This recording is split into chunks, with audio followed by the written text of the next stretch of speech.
Today's webinar is What Do I Do Monday Morning? Translating the Vision for Inclusive Education into the Classroom.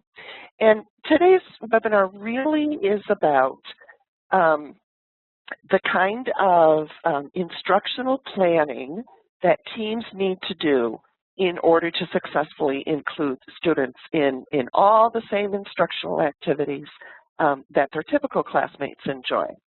And some of you may recall the slide that's up on the screen right now that I showed in a previous webinar.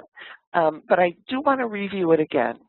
That underlying or wrapping around everything that we do with regard to including students with significant disabilities is presuming their competence to learn, presuming their competence to communicate.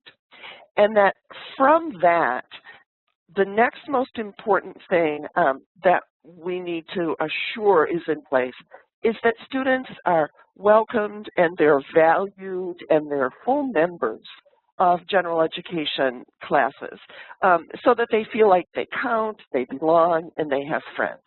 And sometimes that requires that we do some things differently in terms of the way we've positioned students in the class or the way we've supported them.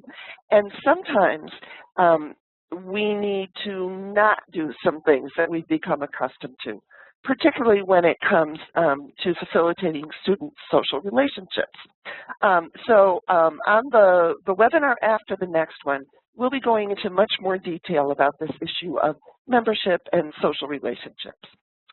And the third component of inclusive education that is really inextricably linked to student achievement, student success, is their full participation in general ed instruction about academics and instruction that is related to social goals and kind of everything else.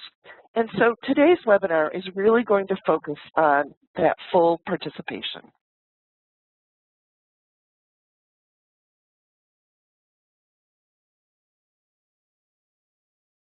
So our goals today are going to be to delve into a process for planning for students' full participation in what is called everyday routines. And you're going to hear that word routines come up over and over again. I'm also going to show you a process for planning what students' participation in learning is going to be like within broader units of study. And I'm going to show you lots of examples of different kinds of supports for students' full participation, and mention just a few times, and perhaps previewing what our next webinar is going to be, is to show how speech-language pathologists and occupational therapists can shift from what may be their role in pull-out remediation kinds of services to pushing them into the general education classroom to support students' participation in general ed instruction.